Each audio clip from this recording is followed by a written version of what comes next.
Welcome back to What Steven Reads. My name is Steven. So I've been in a reading slump, and we're going to get into that today. I haven't uploaded in a few weeks. Let's talk about that. Why I think I haven't been reading as much. Maybe plans for 2026. We'll talk about what I've been doing instead of reading and making booktube videos. So welcome back. Let's start. December was what felt like to me a very rush reading month.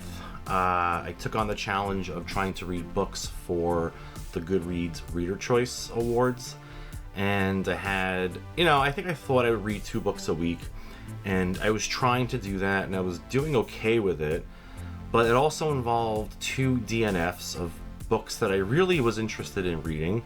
So that didn't work out. So that killed, I guess, like a half a week, maybe even a week. In total, maybe 1.5 weeks. I don't know.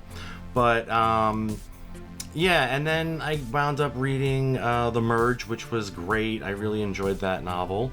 And then we got into The Lilac People, which was a very, very sad book.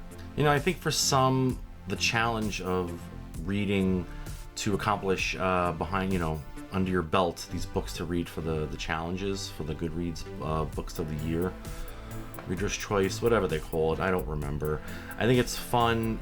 For someone like me, it just put on too much pressure to get through these books just to get a vote in. I wanted certain authors, if I enjoyed the novels, to get a vote from me. Which I know I'm just one person, it's not going to make much of a difference. I just wanted to be part of that. Plus, December is a busy month, with holidays coming up and getting my house ready for guests, and work was busy. Not that my hours changed, it's just mentally exhausting sometimes, and then to come home and read before bed, that's just not something I wanted to do. And then, The Lilac People, it's just really quick. It takes place just before World War II is starting in Germany and Hitler taking over the SS, and it takes place a little bit after with a couple of survivors that avoided getting captured. And it's a very sad, depressing book, and I think it just started to hit me, especially around the holiday time when you're supposed to be joyous, and it was joyous, and decorating the tree with Peter was awesome, and having family over, that was fantastic. But that book was just getting really sad, and I think that I wanted to just get away from that. And I feel like, The Merge was great too, but that had a very sad aspect to it too. But not something that's in the real world, where The Lilac People is different, is that this could happen in real life. It did happen in real life, it's based on true events that happened in Germany and with everything else that was going on in the rest of the world at that time. So I needed something creative, and I just happened to get back into photography. I don't know what sparked it in that moment.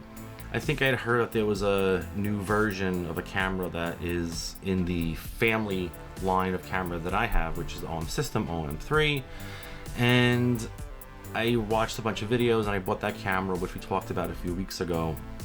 And I'm happy that I didn't wind up getting a camera specifically for booktube. I was looking at the Canon R50V, which is more video focused, which, like I said, I'm happy about that. I decided to go with the camera more photo-centric, and instead of being such a hybrid camera for video and photo. And I definitely think that it was the better choice. It's cold out, so walking around your usual neighborhood trying to find interesting things to photograph isn't that exciting, but I've definitely been having fun with that. And then getting back into my Ricoh GR IIIx, had fun with that, been having fun with that. I think I finally nailed down some nighttime settings for better shots. And then I bought a cheap camera, 35mm film camera from Kodak that came out recently, the Snapic. And I popped in some black and white film into that, got those developed. I picked them up just a few days ago.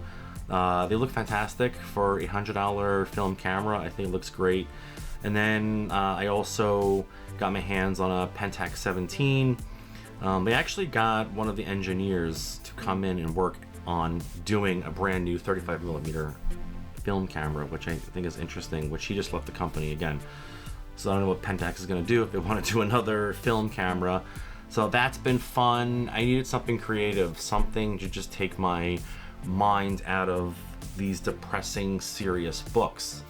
And you know, for me, it was a good choice. And I'm sorry I haven't had any videos the past couple of weeks, but it's just something I needed to do for my enjoyment, for my mental health, and just a little break from going pretty strong since August with BookTube. I think it started off pretty well for the latter half of 2025, and I just kind of needed a break. I think I was doing, you know, 2 videos a week in the beginning, and then down to 1 video a week, and just that pressure to read, which we've talked about that before.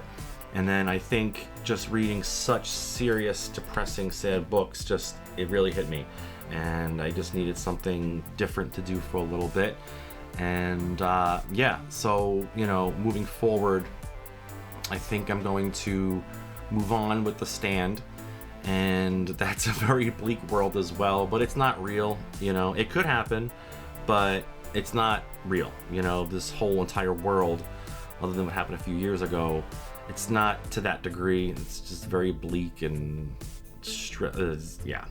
So, but I think before I get back to The Stand, I am going to read something a little bit more lighter and less serious before moving on to serious books again, because I still have to get through The Savage Detectives. And, you know, there's a whole bunch of stuff in that tree.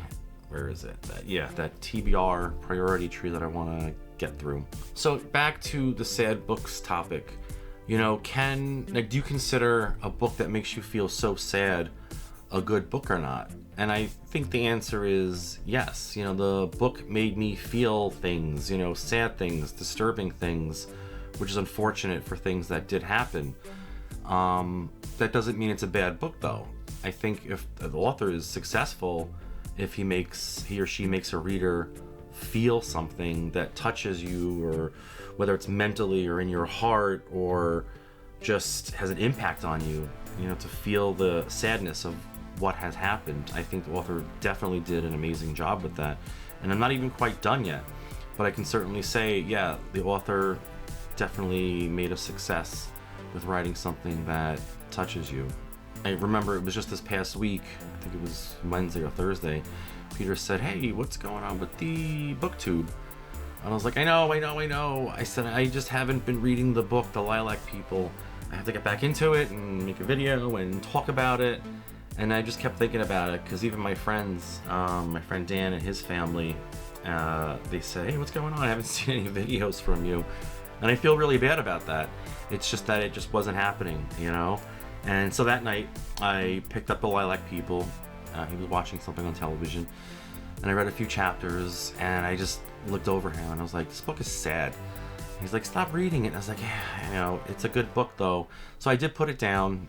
I'm gonna finish it this week, put some time in, and just get through it. I'm not gonna rush through it, but it's something I definitely want to finish and see what happened specifically with the fictional characters that are in the novel, and hope that they find peace at the end and move on with their lives. So we'll see how that goes.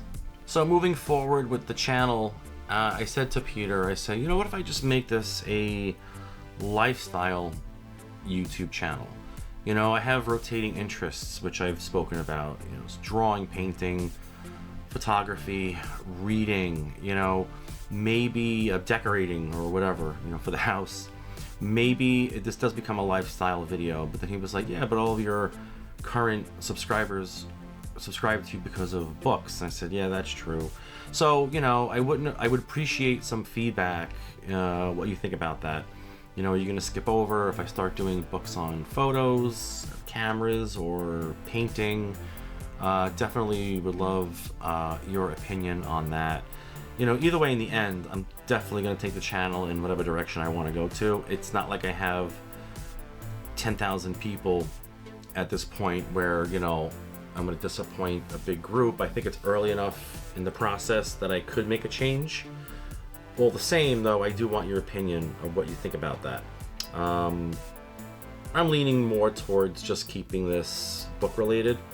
and with the occasional mention of a camera or some drawings or paintings or something like that, or show some pictures of our house if we've done something different. But yeah, feedback is always great, whether it's positive or negative.